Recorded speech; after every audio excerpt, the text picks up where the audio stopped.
Hello, everyone, and welcome. Oh, okay. Hello, everyone, and welcome to FACT, the Philadelphia Association for Critical Thinking. We encourage good science and good thinking in all your activities of the day. We are going to be starting a quarterly dinner or meal time at various locations around the city. So keep an eye out for that on our email address and on the FACT Facebook page. We're also looking to go to the Smoke and Mirrors Magic Theater in Glenside, PA. We'll figure out a date and we can get together for something like that. And along with our bi-monthly lectures online. Today we have Rob Palmer, and Rob is going to be speaking on why we may be alone in the Milky Way, exploring the rare Earth hypothesis. And you can join us in the chat for any questions that you may have. Rob, you're on. Okay, how's my microphone doing? You can hear me? Yes. All right.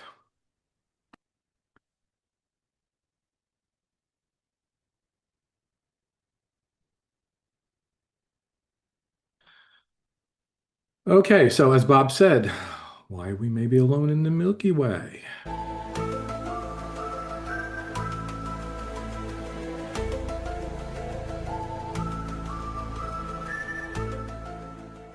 Sure, everybody recognizes me, but come on. that theme song. He gets to see an alien spaceship. How come I don't get to see one?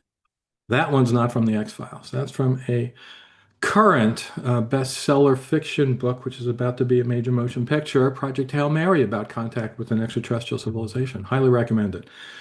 So my background is I'm a retired aerospace engineer, often called rocket scientist, although I prefer rocket engineer. In 2018, I was hired as a columnist for the Skeptical Inquirer, and I write as the well-known skeptic. In 2018, I also began public speaking on places like this and also in person. I was a speaker 4 times at SciCon, the Committee for Skeptical Inquiry's annual conference. And I have had a lifelong interest in aliens and UFOs, and I was a firm believer, at least as a teenager, that they were here abducting people. So I like this sentiment from Arthur C. Clarke. 2 possibilities exist. Either we're alone in the universe or we're not. And both are equally terrifying, and that is true. And you may notice that the quote has "in the universe." So my title had Milky Way galaxy. So the galaxy used to be thought of as all there was. They didn't even know there were other galaxies, and they thought the galaxy was the universe. Turns out that's way wrong. But the truth is, the other galaxies are so far apart that if there's any life in there, we will absolutely never know about it. So let's just talk about the Milky Way, which is big enough. So interestingly, regarding aliens, people didn't always believe in aliens or UFOs. The modern phenomenon began in 1947 when a private pilot, Kenneth Arnold, described seeing, quote, a group of bat-like aircraft flying in formation at high speeds while he was flying near Mount Rainier.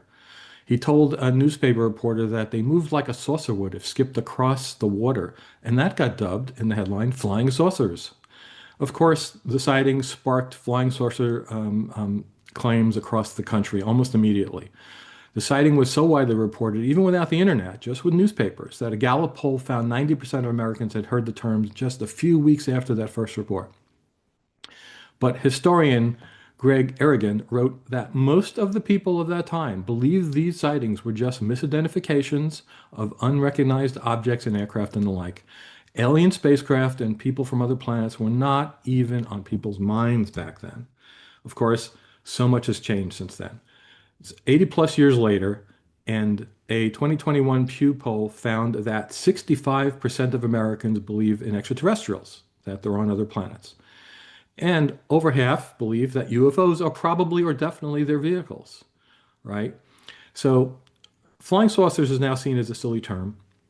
It was changed to UFO to unstigmatize it, and that has now been declared silly. And so they have now changed that to UAP, unidentified anomalous phenomena. But make no mistake about it, believers in these things still believe UAPs are spacecraft of non-human origin. So the idea that extraterrestrial civilizations are abundant has been influenced by many factors. One being aliens in fiction, of course. This is just a whole slew of the types. Funny, humorous, dangerous, perhaps. One of the more famous ones, of course, is the War of the Worlds, which has been done on radio and in a motion picture or two. There were new series, V, about invasions. This is Resident Alien, about an alien actually sent to destroy the Earth and gets stuck here and has to live amongst us. And of course, there's the humorous version. So the thing with all of these is that, oh, there's one more. Yeah. You guys might recognize this from a previous fact talk. This alien actually spoke with us. So claims of alien visitations, both past and current, also have promoted the idea, of course, that aliens are here and they're among us. I don't even know if this is supposed to be fiction from Stargate or this is what the UFO believers believe. This is a recent documentary. I wrote an article reviewing it about the Manhattan Alien Abduction Netflix series, which was a 1980s case where a woman claimed to have been abducted from her 20-something floor building in Manhattan with people all over the city having claimed to have been seen it, and they've resurrected this story, and it's really just nonsense. But it makes people believe these things. And as I mentioned, UFOs have been rebranded UAPs. Coincidentally, I think with the Navy videos that were first released without their permission and then admitted to they were videos. And due to the timing of this talk, I'd be remiss to omit mention of the social media content on 3i Alpha that is out there. And if if you're one of these people which has fallen into the rabbit hole, you'll see stuff like this all over your feed. Terrifying warning. We have so and so many days left. It keeps getting smaller and smaller. So, by the way, I keep hearing a chirping, so I'm not sure how to stop that. But I think it's because maybe the setting is such that if somebody joins the room, it tell you guys. So maybe you can stop that. Maybe. Um, yeah. Sorry, I So didn't realize that you could hear it. I'll try to turn it off. yeah, I presume everyone can hear it. Thank you. So yeah, so just goes on and on with silly stuff, scary stuff, and it's certainly scaring some people who, are all in on believing this. And then of course you have this kind of stuff, which is just funny. So At CERN, they, this they is the more use scary the thing I've heard. collider to open up a portal to communicate with extraterrestrial beings. Whoa. And one of them are the occupants from 3i Atlas. I believe that the direct reptilians, will be coming to Earth, but as to know what the exact intent, that I couldn't really say. Well, this is an extraordinary development. It is. Yeah, I'd say that would be an extraordinary development. So this is all over social media. And people eat it up because they want to believe this stuff. So much of the reason for this belief is that some scientists have promoted that aliens are here. Let me be honest, it's mostly two people that I'm aware of with credentials. This is Misha Kaku and Avi Loeb. And here's one video. In a case where you have a visitor to your backyard, the visitor might enter through your front door. That's a situation where there is an important threat to humanity, and therefore even low probability events have to be taken seriously. That's something that the scientific community, including NASA, does not necessarily understand. So, yeah, Loeb isn't the only one. Misha Kaku, as I mentioned, he's a very famous science communicator and author. And he's the go-to person. He's on all the network news whenever UFOs, UAPs come up. He was all over television news when the Navy videos were released. And here's one of his interviews about the subject on the Joe Rogan Experience, though he said the same thing on news programs. Now we have multiple sightings by multiple modes, and so the burden of proof has shifted. It used to be the burden of proof was on the people who believed in UFOs. They saw something, prove it. Now the burden of proof has shifted to the Pentagon, to the military. Now they have to prove that these aren't extraterrestrial. And so I think there's been a sea change in the last just several years. We now have frame by frame an analysis of these objects. These objects travel between Mach 5 and Mach 20. That's 20 times the speed of sound. So, no, they don't. By the way, here's a similar sentiment which was made in Newsweek, basically saying exactly what is said on the Joe Rogan. You've also seen these things said on his own social media channels. Not only is his position the epitome of the burden of proof logical fallacy, right? The impossible speed and maneuvers claimed of the UFOs and UAPs in question are based on faulty understanding of the available data, and that's the real shame. This era has been debunked numerous times. Mick West has gone through and shown that. It's just ridiculous that this is the kind of thing. But again, this being out there in the public just reinforces the opinions that not only are there extraterrestrials on other planets, but they're already here. So here was a little bit of pushback on it, but this is a call or two of all shows the atheist experience, somebody who no doubt saw Misha Kaku on CNN. And, this is what he said. There is a YouTube video called U.S. Navy confirms UFO videos are the real deal. And in this video, they say that these crafts act in ways that can't be explained. Now, that to me seems that if a creature is more intelligent than us and acts in ways that we can't explain, that's practically a god. So here's the problem, Joel, and I'll handle this real quickly because I was in the United States Navy. The United States Navy cannot confirm that, well, unidentified is unidentified. As soon as you claim that it's aliens, it's now identified. But if the United States Navy says, hey, these things are moving in the sky in ways we cannot understand, then you're acknowledging that you cannot understand. You don't have an explanation for it. And if you take something that you don't have an explanation for, and then you put an explanation for it without additional evidence, that's called an argument. That's a fallacious argument. The YouTube video said it's a craft. Well, I don't give a shit what a YouTube video said. I'm asking for actual evidence. There's YouTube videos. There's YouTube videos that claim that they're exorcisms, but I don't believe that they're actually exorcising demons. Do you? Yeah, this is CNN. This is CNN though. See, it's an actual news network which put this on, therefore it has to be real. And anyway, as I said, the inexplicable maneuvers, quote unquote, have actually been explained as just misinterpretations. So, one of the times I interviewed Neil deGrasse Tyson for my column in Skeptical Inquirer, I actually asked him about Misha Kaku and these claims. Some scientists, including Misha Kaku, has thrown his belief behind that we now have to prove that the aliens aren't here because the evidence is so overwhelming. Have you talked about this subject? Yeah, what would you say about that comment that Misha made, which is basically that, now we have to prove they're not here? Yeah, I'm surprised. I mean, he's not an experimentalist, he's a theorist. So, but that alone shouldn't preclude his awareness of what constitutes evidence. At no scientific conference did anyone say, this is true, I saw it, you have to believe me. Right. That said no scientist ever, right? So that's what we need. We need better data. That's fine. But lights in the sky you can't explain, or anything that you can't explain. Okay, you can't explain it.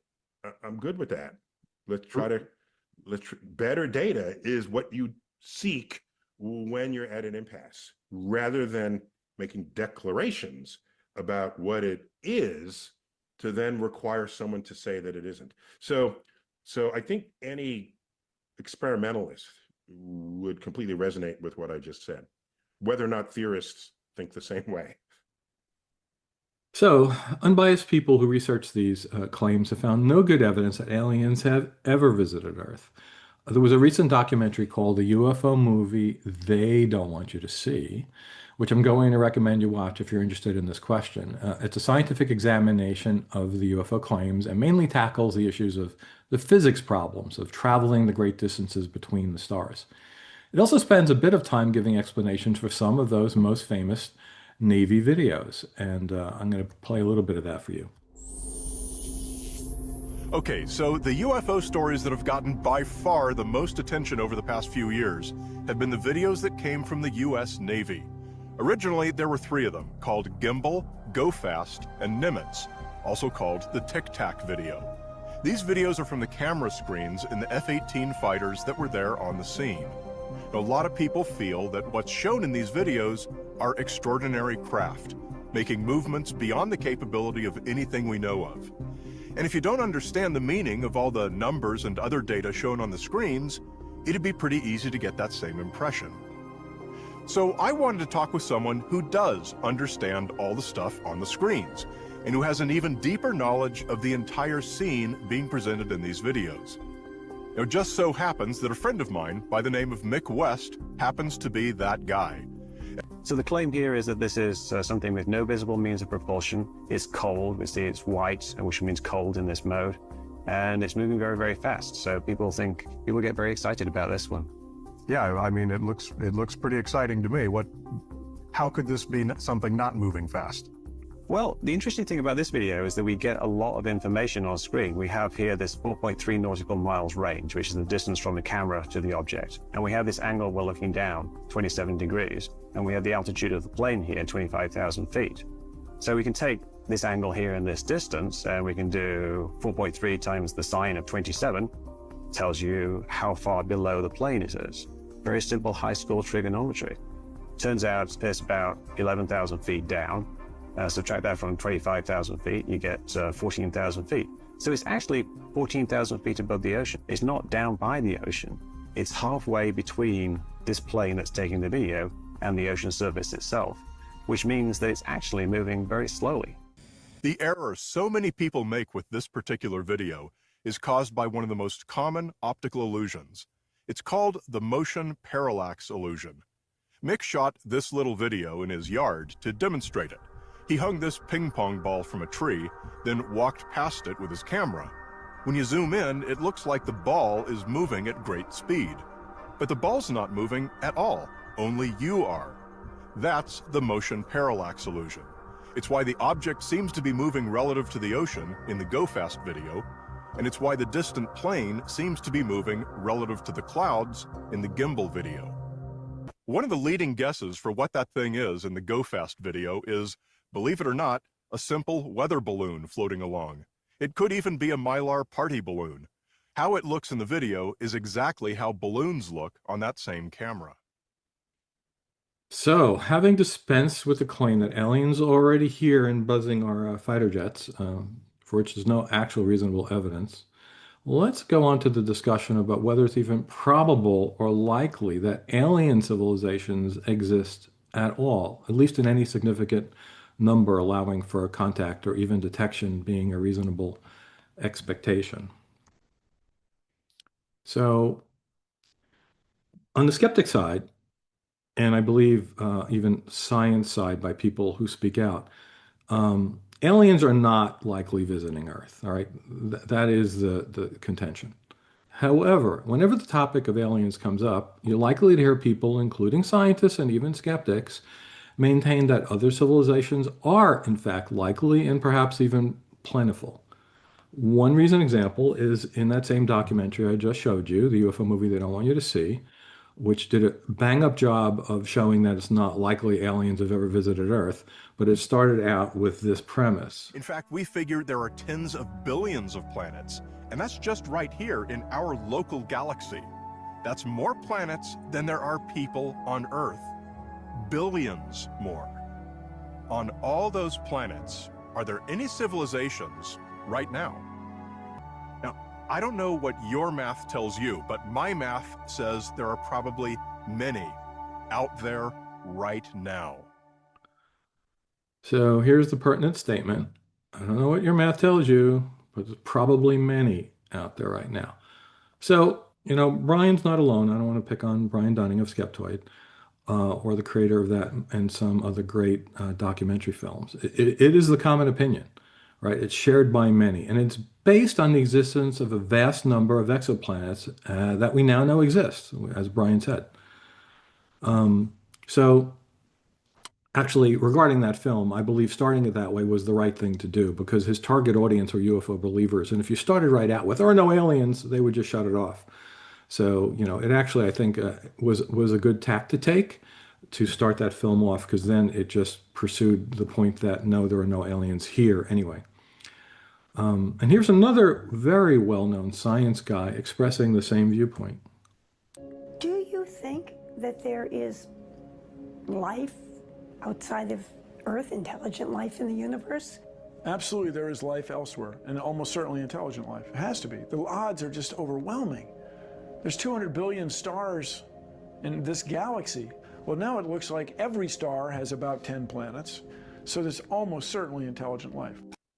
But notice that he said almost certainly and absolutely. Again, this is based largely on the number of exoplanets we found, this positive attitude. Seth Shostak, who I'm going to interview next week, he is the head of the SETI organization in the United States.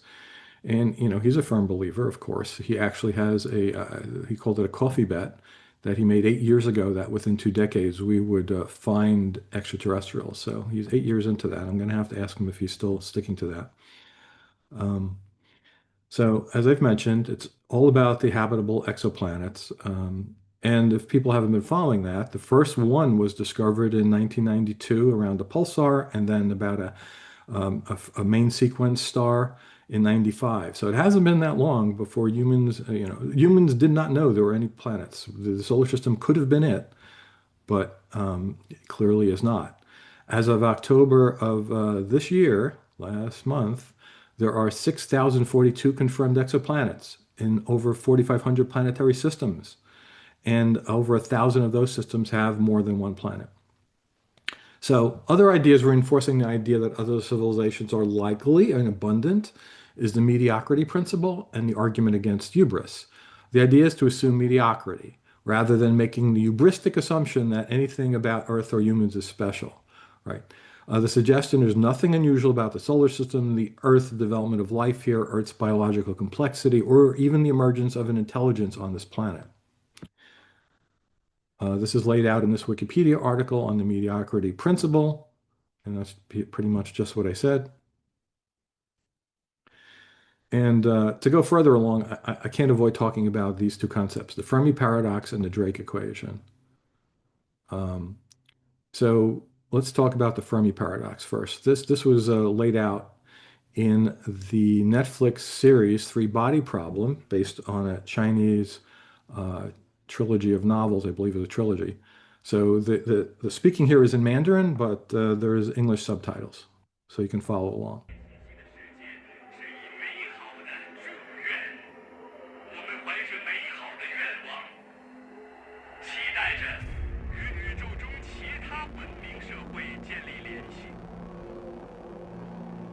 我们发送信息有多久了？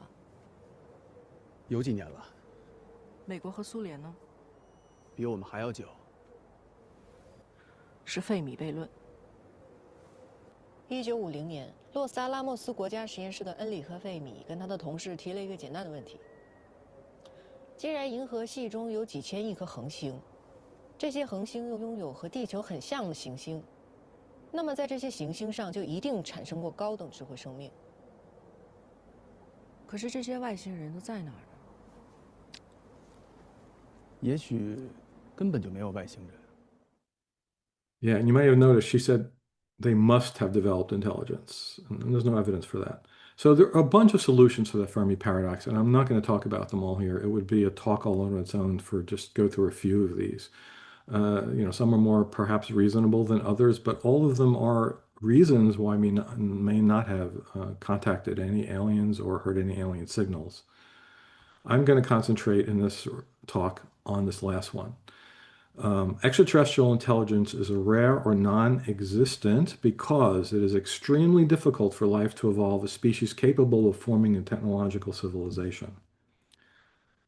So that is the one we're going to talk about, even though there's a lot of possibilities. The Drake equation was formulated, as was mentioned in that video there, to try to figure this out, where n is the number of active communicating extraterrestrial civilizations in our galaxy. And there's a bunch of variables there. And rather than read through them all, here's a quick video discussing it. The Drake equation uses 7 factors to estimate the number of detectable civilizations in our galaxy. It considers variables, such as the number of sun-like stars with planetary systems and the number of habitable planets in each of those systems. From there, it considers how often life evolves on worlds with the right conditions and how often those life forms ultimately develop detectable technologies. Yeah, so it turns out that depending what numbers you fill in for those variables in the Drake equation, you get a result saying there are civilizations all over the galaxy or just us, and anything in between, clearly. So you've heard the optimistic viewpoint. Now let's look at the conflicting information. This was something that was discussed in the film Contact, based on Carl Sagan's novel. Yeah, there are 400 billion stars out there, just in our galaxy alone. If only one out of a million of those had planets, all right, and if just one out of a million of those had life, and if just one out of a million of those had intelligent life, there would be literally millions of civilizations out there. Well, if there wasn't, it'd be an awful waste of space.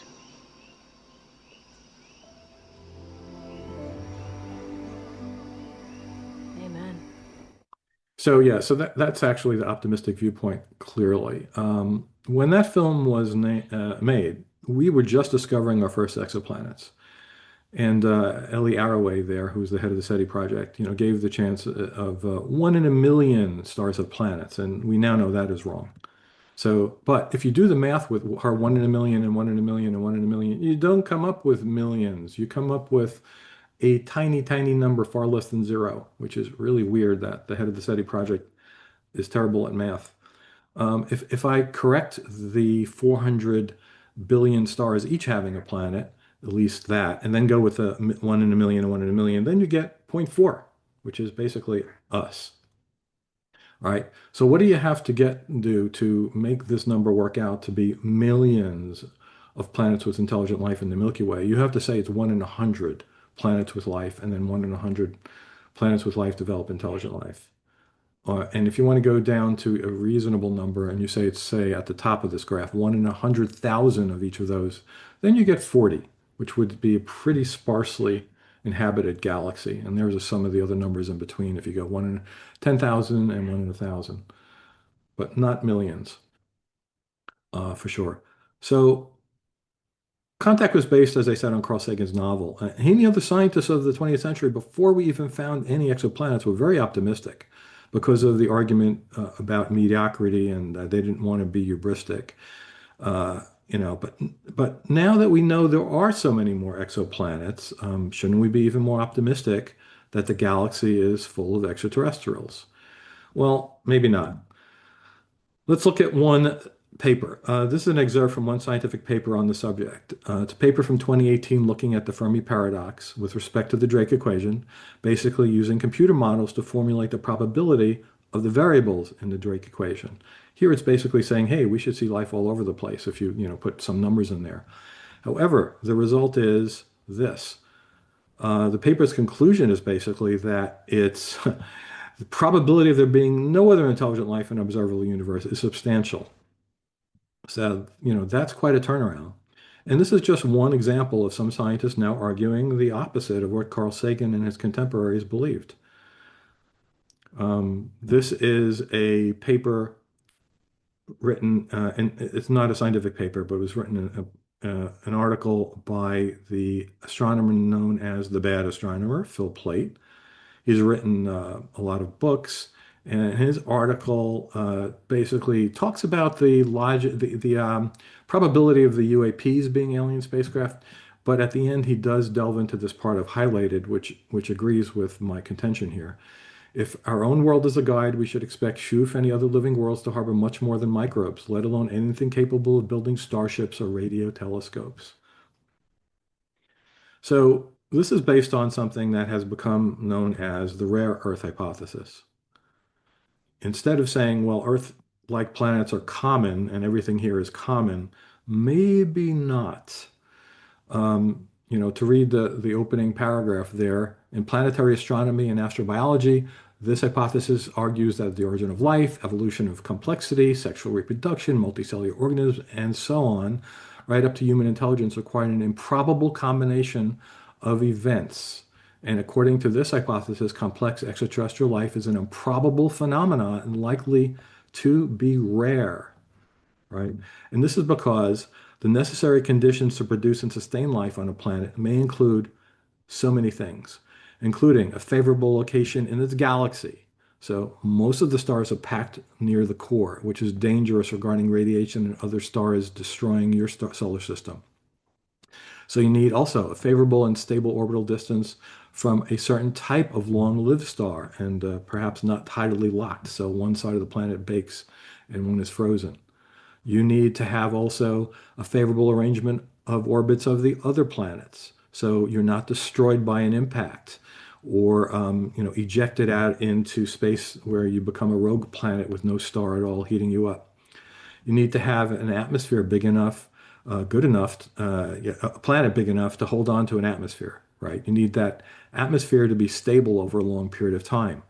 You need to have a strong magnetic field to protect emergent life from cosmic radiation. There's also something called dissociative recombination, which occurs in an atmosphere which destroys all of the water and turns it into other chemicals. This probably happened on Venus. Any planet lucky enough to have developed complex life needs to have these additional conditions to go further and produce a technological civilization. It needs a reasonably stable climate without civilization impeding or ending planetary glaciation or droughts. And in fact, that's shown in three-body problem as that's why the aliens are coming here, because that's what's happened to their planet. Spoiler. The planet can't be too large. On a planet just 50% larger than Earth, this is an interesting fact, with the same density, chemical rockets could not ever launch you into orbit.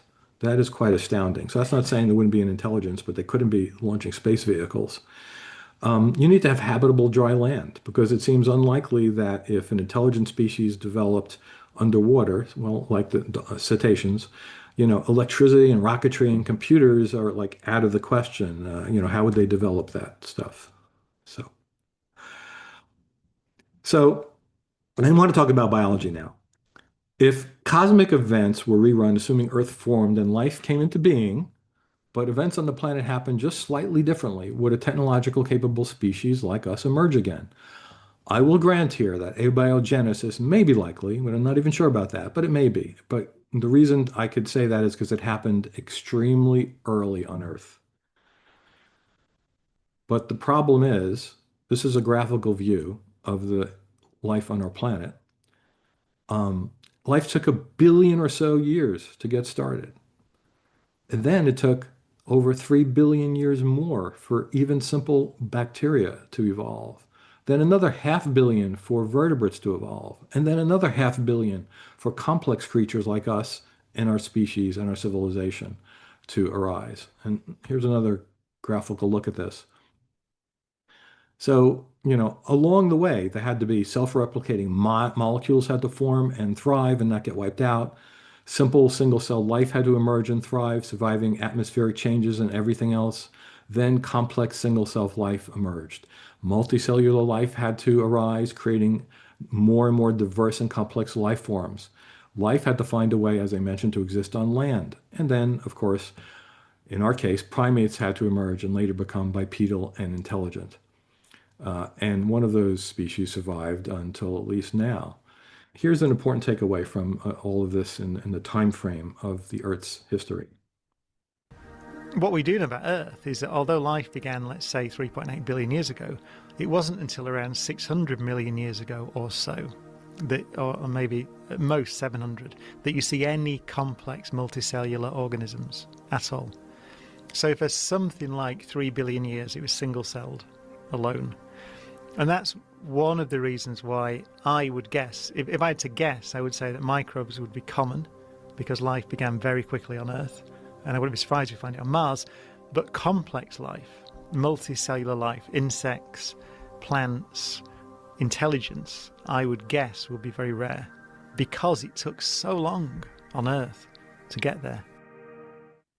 Here's another view of this. This is compressing the history of Earth into on 5 billion years into 1 month calendar. So it's not to the second week there that we see fossils, and then photosynthesis in the third week. Then eukaryotic cells all the way in the 20th. Multicellular organisms took to the 24th, and then abundant life in those last 4 days. And then if you get to something as complex as primates and humans, you get that last sliver of the month. So, and in all of that period of time, many things wiped out what was on Earth, most of what was on Earth at the time, and basically it started over, right? There was a great oxidation event 2.4 or so billion years ago. The whole atmosphere of Earth changed from one type to another, causing mass extinctions and also creating the aerobic metabolism of life that we know now, and also resulting in multicellularity. Then 650 million years ago, it's believed that Earth's surface became a frozen snowball with no liquid ocean or surface water exposed to the atmosphere. And this may have caused additional mass extinctions to whatever was evolving. So after the recovery from that, everyone has heard, I'm sure, of the Cambrian explosion. So that's when life really took off. After multicellular life became firmly established, then the planet continued to experience major mass extinctions, of which there have been at least 5 labeled, not including all smaller ones in between. These are the ones with the large numbers and labels on them. I'm not going to go through them all, but in each one, 70, 80, 90% of all the species on Earth were destroyed. Right. So this is the most famous one, of course. It used to be called the KT. Now it's called the Cretaceous Paleogene extinction, 66 million years ago. This killed off 75% of all species, including mammals, birds, lizards, insects, plants, all the non-avian dinosaurs in the ocean, mass extinctions of many families and species of life. And again, here's a graphical view of the life on Earth and its extinction levels. It is just astounding. One interesting thing I found out from researching all this, if the KT extinction asteroid had hit a few moments later or earlier, it would not have hit where it hit, basically on the Mexican peninsula, on land, which was a horrific day on the planet. It would have hit in one of the oceans, which would have been a bad day, but not as horrific and certainly not the same circumstances because of the material that was thrown up that happens to be on the land there.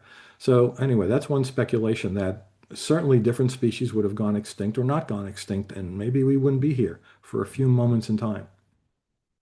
Coming closer to our own time, there was a very impactful climate change event, which I had never heard about, that drove primate evolution and led to human beings.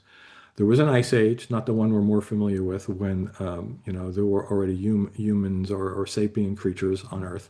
This is when there were just tiny primates in the trees of Africa. But that ice age froze the northern hemisphere and caused an epic drought in Africa over a long period of time, causing our arboreal ancestors to leave the safety of the trees over generations and evolve to walk upright, freeing their limbs for other uses like using tools and weapons. And that drove our intelligence, or well, maybe it was aliens. So besides all the extinction events, life has to struggle continuously, with the same species members, with other species, continuously, and anything that had gone differently, it's incredible. So you think once our primates and the family of the great apes evolved, human beings' emergence was not a sure thing by any stretch of the imagination. If this branch had not happened, of course, we would still have other apes on the planet, and it would be maybe, although yes, I know we're really apes, but couldn't resist that. But the species which led to us, our ancestors and cousins, might not have evolved. And once we were established, even that wasn't a sure thing. Okay, our ancestors were established in large numbers and, we're home free. This is something interesting that happened. Between 930,000 and 813,000 years ago, the human population crashed by 98.7%. From an estimated 100,000 individuals, our ancestors plummeted to around 1,280 humans, and they stayed at that impossible number for approximately 117,000 years. To put this in perspective, 1,280 breeding individuals is smaller than the population of many endangered species today. So one local flood or other event over all of those thousands of years, and we would not be here. And it would have been another planet without a civilization. So collectively, the impediments to life evolving and flourishing to the point that a technological civilization arises on a planet are referred to as the great filters, right? So this is a barrier to development that makes detectable extraterrestrial life exceedingly rare, is the claim here. And this is, in fact, one solution to the Fermi paradox. I recently watched a documentary, which is narrated by Morgan Freeman, named Life on Our Planet. And it didn't talk about the Fermi paradox or this topic, but it was really, really good at driving home the point of the repeated extinctions of species on Earth. And it just makes you think about how lucky we are to be here. Very, very, very lucky. So some claim that if human beings had not evolved on Earth, some other earthly species would have attained the same level of intelligence capable of creating a technological civilization. Here's Neil deGrasse Tyson's pushback on that on a recent video. Is intelligent life an evolutionary fluke or an inevitability? Ooh, well, a couple of things. How inevitable could intelligence be if we're the only intelligent life on Earth, and Earth has been around for 4.8 billion years? If it were inevitable, you'd think it would show up more frequently in the tree of life, but it hasn't. So it's not clear how inevitable it is.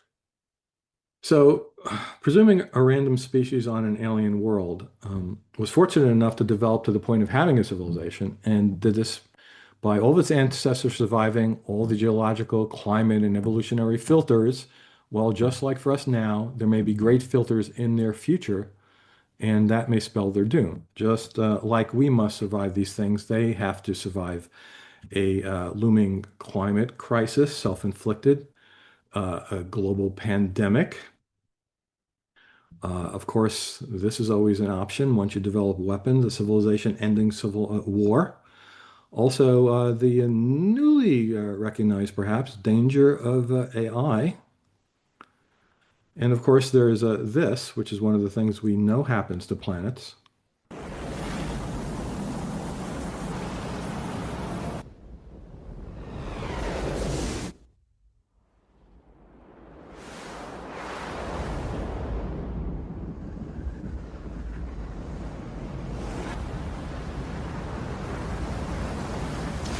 This always happens to my hometown. Every movie they just throw in Europe.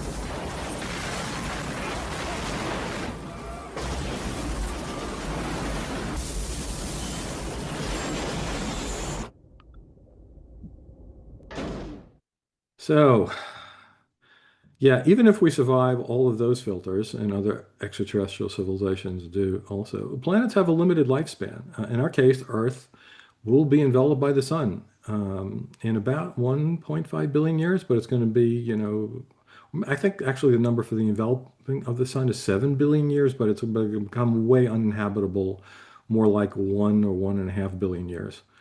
And to put that in context, that's over 77% of the lifespan of this planet, if you count even all of that, for the civilization to arise on the planet. Yeah, so here's another issue, which might be a Fermi paradox solution. If civilizations are common, or even slightly common, then there should be civilizations ahead of us, because there's been so much time. The galaxy is pretty much as old as the universe. It's 13 billion years worth of time. So the idea that there are no civilizations arose, 100 million years ago, 200 million years ago, 1 billion years ago. And imagine what they'd be like if they'd survived. It's one of the arguments often used to say there aren't any civilizations out there in the galaxy. Because if you imagine a civilization that's 1,000,000 years ahead of us, they should have written their presence across the sky by now. They should used to see them. So that is one of the solutions, that civilizations can come up and then get wiped out in one of those filters. And here's another possibility. English science fiction writer Arthur C. Clarke once said, two possibilities exist. Either we are alone in the universe, or we are not. Both are equally terrifying. Imagine intelligent civilizations are prevalent throughout the lifespan of the galaxy. There had to be a first civilization, asking, are we alone? Only in their case, the answer would be yes. Indeed, terrifying when you think about it. But maybe that civilization is us. So that's a possibility too. We are, in fact, the first or one of the first. So if you're interested in reading more about this topic, there's a lot of sources. This is a book, Alone in the Universe, Why Our Planet is Unique. And if you just want some quicker perusal, there's many, many videos by scientists and science communicators, although a lot of people don't know about this, all over YouTube discussing this topic from this perspective. I actually wrote an article on the subject myself for AOPTcomics.com in the science section. How likely is the evolution of advanced aliens really? And I'll bet you can guess what my answer was. So we're almost done. I got 2 more videos for you. Here's Brian Cox once again giving his final opinion on this matter. One of the problems we face as a civilization is we don't know how valuable we are. In our galaxy, the Milky Way, there are 400 billion stars and countless trillions of planets. And yet, it is possible that you could count the number of civilizations on the fingers of one hand. In fact, it's possible that there is only one, and that's us here. So the information I presented is it can be a little bit perhaps depressing, pointing to the conclusion that we may be alone or nearly so. But there's another way to look at this. This video is an excerpt from a longer video by Columbia University's astronomer David Kipping from his Cool Worlds YouTube channel. And he put a really fantastic positive spin on this possibility. And this is my last slide. Communicators like Carl Sagan and Frank Drake were eternal optimists who felt convinced that we were not alone. But a less familiar, a less popularized, and arguably a less attractive possibility, a very real possibility, is that we are alone, and that loneliness might be far starker than we even realize, for we may very well be the only inhabited world in the universe. Lost in the dark, a singular candle holding back the empty void of thoughtlessness. What a responsibility it is then to be alive. This one place, this one Earth, may be the diamond of the universe. You could travel for billions of light years, and all you'd ever see is countless numbers of lifeless worlds. And so every one of us here on Earth would be incredibly special. You, me, every person you bump into, every person you see, every person you've loved or hated in your life, every one of the billions of people living here on this planet would be incredibly special, incredibly rare, the diamonds of the universe. So thank you for your attention. I hope that, if not changed your mind on the subject, at least made you think about it.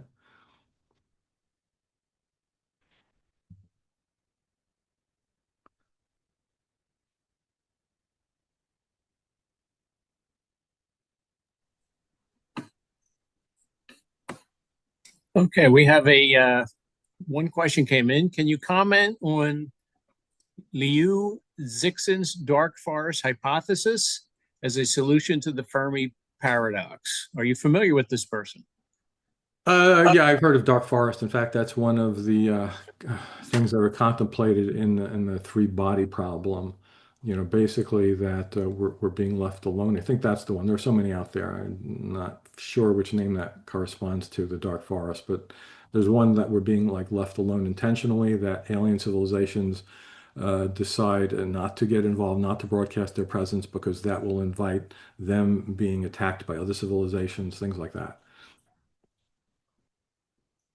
Yeah, there's as I showed in that other set of slides I had in the beginning, there's a lot of possibilities, and people have been wondering. And one of the possibilities is this, there are other civilizations, and they're just too far away for us to detect any of their signals. But one of the things, if you watch these videos, is the possibility that if there was an intelligent civilization which could have spread out from its planet with especially machines to other planets, that it would have taken less than 1 million years to populate the entire galaxy.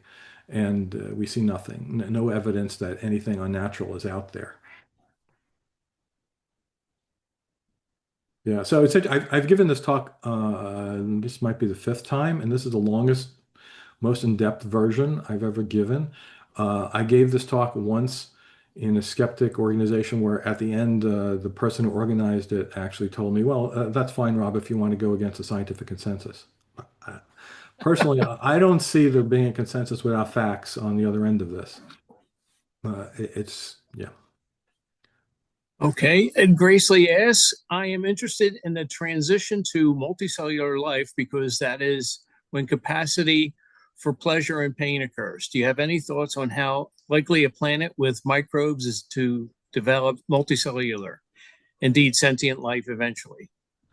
No, I don't know about how likely, because we only have one, and it's us. And it just the one thing is it took a long time, as you saw on those charts, for that to happen. Even the thing from a single cell to multi-cells took a very, very, very, very long time. And that's, not positive if you're thinking, well, there must be, advanced life on all the planets. And I think I agree with Brian Cox saying, if he had to guess, I'm going to find a lot of planets with single cell life, because that seems to have happened pretty quickly, and then that lasted a very long time until the next stage. So the thing about the sentience is the big leap too, because I find it interesting that, okay, there are other. Oh, by the way, when Neil deGrasse Tyson was talking about the whole, fact that the Earth only has one intelligent species, he then went on to, mention, well, if aliens come here now, they're not going to think it's too intelligent. So I did think that was rather humorous. But yeah, I mean, there's different levels of intelligence. Cetaceans are extremely intelligent. Other primates are, but they're not making radio dishes or spacecraft. And it doesn't seem like some people think like the life's goal is to make the intelligence capable of doing that, but that does not seem to be the case.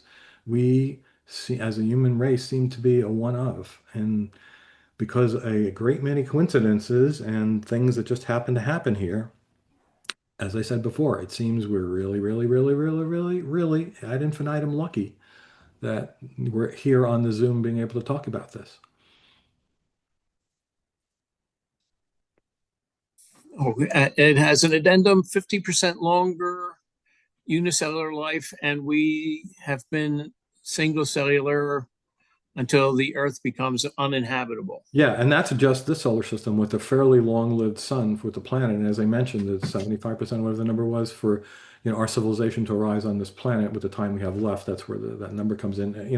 Not all star systems are the same. Not all planets would be the same, and they may have had a much less of a time than that. Yeah, I mentioned a little bit of they have to be the right kind of planetary orbits, and we don't know too much about that yet, I think. The first time I ever heard about a rogue planet was on Star Trek with the episode with Trelane, and they come across a planet between the stars, and it's like, this is a really weird thing. How could this be? Well, in that show, it was his planet, this alien being with all these powers like Q. In fact, I think in the novels it was retconned that he was a Q, Trelane, had this planet he made up, and he didn't need a star. He was just flying between stars. That was a bizarre concept at the time. Now we know that there are rogue planets, and I have seen analyses where there are probably more planets between stars than there are orbiting stars. So wow. That is astounding, because that tells you that the formation of planetary system is a very chaotic thing to go through. And again, just the fact that the Earth wound up where it is in the habitable zone of the right size and density and everything without getting thrown out or closer to the sun or further. In fact, early in its history, I believe it's the consensus now that the moon formed when another planet dubbed Theta, I believe, smashed into the Earth and liquefied it again, after it was all done forming. So, that can happen in another planetary system too, at a time when there's already life and wipe it out, or a civilization. Yeah, indeed. And in Three Body Problem, the premise is this planet with a civilization is in a very uninhabitable solar system where they're orbiting two stars, and they constantly have even worse climate catastrophes than have happened on this planet all the time. And it's actually impractical, I believe, in that fiction for the civilization having to arisen at all or survive. But anyway, in that fiction, they are desperately looking for another planet that's not so bad, and that's why when we contact them, they're coming here to take our planet. Okay, Steve McTagg says, I think I heard Neil deGrasse Tyson say that intelligent life has been here and said, no thanks. I think we will move on. This species kills itself.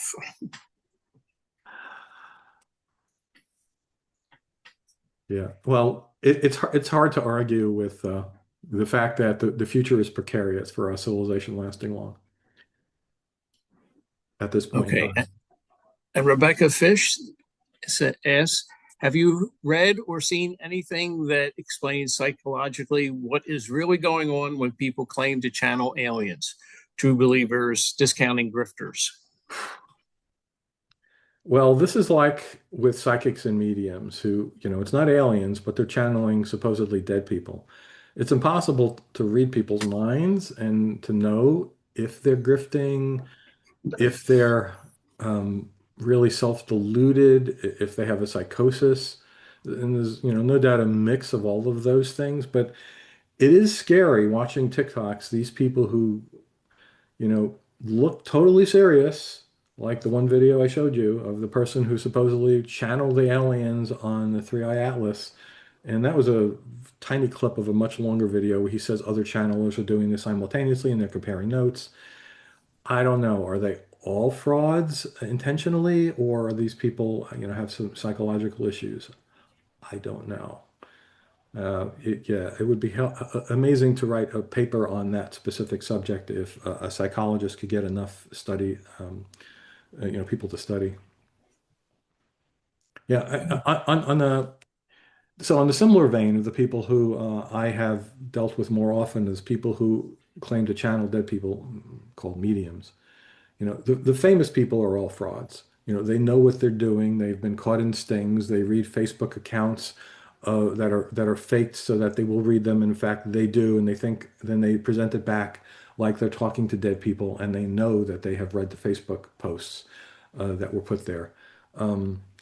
But there are so many people who do this that maybe they, have a little bit of insight. They're good at cold reading techniques, and then they just convince themselves it's real. I suppose that could happen with thinking you're in touch with an alien civilization as well. I don't know if you guys remember, but back just at the beginning of this year, about a year ago, there started to be this whole thing about the Galactic Federation was about to show itself on Earth. That was a whole nother slew of social media posts. So many channelers were, claiming they were talking to the aliens. They're in their hidden spacecraft. They're going to reveal themselves anytime. And it went on and on and on for months. And finally they dropped it because then they're not here.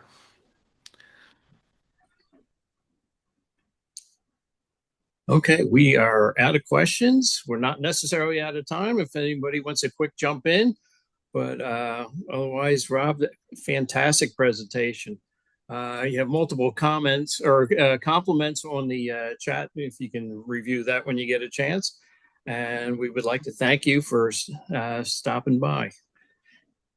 All right, you're quite welcome. It was easy to beam down the message from my alien spacecraft. Of course, I'm actually being paid by the aliens, and not in U.S. cash, of course, some other currency, quatlus, about just to pretend they're not here, so you guys don't know the truth. Okay. One last question snuck in. Thank you, Ed. How close are we to being able to tell if another exoplanet has life on it?